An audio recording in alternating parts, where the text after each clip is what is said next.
ഈ കോൺക്ലേവിൻ്റെ പുതുവായിട്ടുള്ള പ്രഖ്യാപനങ്ങൾ പരിശുദ്ധ സഭയുടെ ഇത് സംബന്ധിച്ചുള്ള നിരീക്ഷണങ്ങൾ പ്രഖ്യാപനങ്ങളായി ഇവിടെ അവതരിപ്പിക്കുകയാണ്. ഉയർന്ന സാക്ഷരതയും പുരോഗമന മൂല്യങ്ങളും കൊണ്ട് പ്രശംസിക്കപ്പെട്ട കേരളം ഇന്ന് ഭയാനകമായ ഒരു മയക്കുമരുന്ന് പ്രതിസന്ധിയെ നേരിടുകയാണ്. സ്ഥിതിവിവരക്കണക്കുകൾ ഭയാനകമായ ചിത്രമാണ് വരയ്ക്കുന്നത്.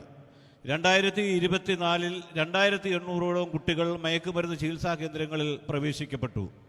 104 സ്കൂളുകൾ മയക്കുമരുന്ന് ഹോട്ട്സ്പോട്ടുകൾ എന്ന നിലയിൽ ഔദ്യോഗികമായി തിരിച്ചറിയപ്പെട്ടു. 1140 വിദ്യാഭ്യാസ സ്ഥാപനങ്ങൾക്ക് സമീപം ലഹരി ഉൽപ്പന്നങ്ങൾ വിനിമയം ചെയ്യപ്പെടുന്നു.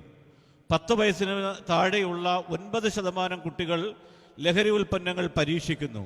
കുട്ടികളുടെ 70%, അതായത് 15 വയസ്സിന് മുമ്പ് ലഹരി പരീക്ഷിക്കുന്നവരായി മാറുന്നു. മദ്യപാനവും മയക്കുമരുന്ന് ഉപയോഗവും സമൂഹത്തിൽ കുറ്റകൃത്യങ്ങൾ വർദ്ധിപ്പിച്ചുകൊണ്ടിരിക്കുന്ന കോവിഡിന് ശേഷം ക്രൂരമായ കൊലപാതക ശ്രമങ്ങൾ 47% വർദ്ധിച്ചതായി കണക്കുകൾ കാണുന്നു. സൈബർ കുറ്റങ്ങളുടെ വർധനവ് ഞെട്ടിപ്പിക്കുന്നതാണ്. 330%.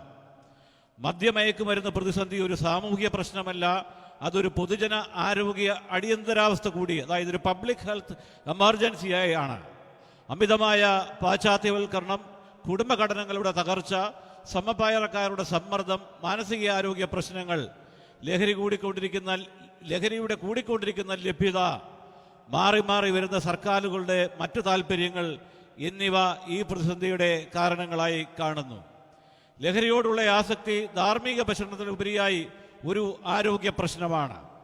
അമിതമായ പാശ്ചാത്യവൽക്കരണവും വ്യക്തിസ്വാതന്ത്ര്യവാദവും സാമൂഹിക സാംസ്കാരിക തകർച്ചയിൽ എത്തിച്ചിരിക്കുന്നു. ഇതിന് മാറ്റമുണ്ടാകണമെങ്കിൽ നഷ്ടപ്പെട്ടു പോയ സാമൂഹിക കൂട്ടായ്മകളും മുതിർന്നവരോടും അധ്യാപകരോടുമുള്ള ബഹുമാനവും പങ്കാളിത്ത ബോധവും പ്രോത്സാഹിക്കപ്പെടണം. മൊബൈൽ ഫോൺ, ഇന്റർനെറ്റ് അധിഷ്ഠിത ജീവിതത്തിന് പകരം കുടുംബ കേന്ദ്രിത ജീവിതം പുനഃസ്ഥാപിക്കേണ്ടിയിരിക്കുന്നു. മതങ്ങളും ആത്മീയതയും മുന്നോട്ട് വെക്കുന്ന ധാർമ്മിക അടിത്തറ പുനഃസ്ഥാപിക്കേണ്ടത് ആവശ്യമാണ്.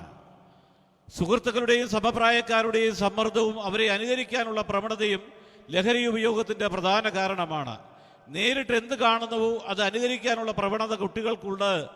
വേണ്ട എന്ന് പറയുവാൻ, ഇല്ല എന്ന് പറയുവാനും കുട്ടികളെ പഠിപ്പിക്കുകയും ചെയ്യണം. മാതാപിതാക്കൾ, അധ്യാപകർ, സെലിബ്രിറ്റികൾ, മതനേതാക്കന്മാർ എന്നിവർ ആരോഗ്യപരമായ ജീവിതത്തിലൂടെ കുട്ടികൾക്ക്, അടുത്ത തലമുറയ്ക്ക് മാതൃകയാവണം. മദ്യവും മയക്കുമരുന്നും വയലൻസും ആഘോഷിക്കപ്പെടുന്ന വിധത്തിലുള്ള മാധ്യമ ചിത്രീകരണങ്ങൾ നിയന്ത്രിക്കപ്പെടണം. സെൻസർ ബോർഡ് ഏജ് റേറ്റിംഗ്സ് നൽകുകയും അവ കർശനമായി പാലിക്കപ്പെടുകയും ചെയ്യണം. മാതാപിതാക്കൾക്കും അധ്യാപകർക്കും കുട്ടികളുടെ മേൽ ഉണ്ടായിരുന്ന സ്വാധീനം ഇന്ന് നഷ്ടമായിരിക്കുന്നു. അത് തിരികെ കൊണ്ടുവരേണ്ടത് സമൂഹത്തിൻ്റെ കെട്ടുറപ്പിനും മൂല്യങ്ങളുടെ സംരക്ഷണത്തിനും ആവശ്യമാണ്. അർത്ഥവത്തായ രക്ഷാകർതൃത്വം, മീനിങ്ഫുൾ പേരന്റിംഗ്, മയക്കുമരുന്ന് ഉപയോഗം തിരിച്ചറിയൽ, അഡിക്ഷന് കൗൺസിലിംഗ് എന്നീ മേഖലയിലേക്കുള്ള പരിശീലനങ്ങൾ ക്രമീകരിക്കുവാനാകും. സ്കൂളുകളിൽ മയക്കുമരുന്നിന് 0 ടോളറൻസ് ഏർപ്പെടുത്തിയിട്ടുണ്ടെങ്കിലും മയക്കുമരുന്ന് വിൽപ്പനക്കാരുടെ സ്വാധീനത്തിൽ നിന്നും എല്ലാ സ്കൂളുകളും ഇന്നും മുക്തമല്ല. അവിടെ അധ്യാപകർക്ക് ഫലപ്രദമായി ഇടപെടാൻ കഴിയും.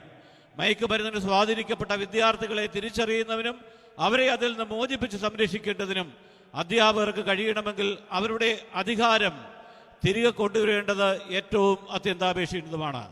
സമൂഹത്തിൻ്റെ പ്രതിരോധം ഒരു സുരക്ഷാ കവചമാണ്. പ്രാദേശിക നേതാക്കൾ, യുവജന സംഘടനകൾ, റെസിഡന്റ് അസോസിയേഷനുകൾ, അയൽക്കൂട്ടങ്ങൾ എന്നിവ സമൂഹത്തിൻ്റെ കാവൽക്കാരായി മാറണം. മയക്കുമരുന്ന് ശൃംഖലയെ തകർക്കുവാൻ തക്കവണ്ണം ഭരണ നിയമനിർമ്മാണ സംവിധാനങ്ങൾ കൂടുതൽ ശക്തമാക്കേണ്ടതുണ്ട്. നിയമങ്ങൾ ഉണ്ടാകുന്നതിനോടൊപ്പം അവ മുഖം നോക്കാതെ നടപ്പിലാക്കുവാൻ സർക്കാർ സംവിധാനങ്ങൾ കൂടുതൽ നിരന്തരമായ ജാഗ്രത പുലർത്തണം.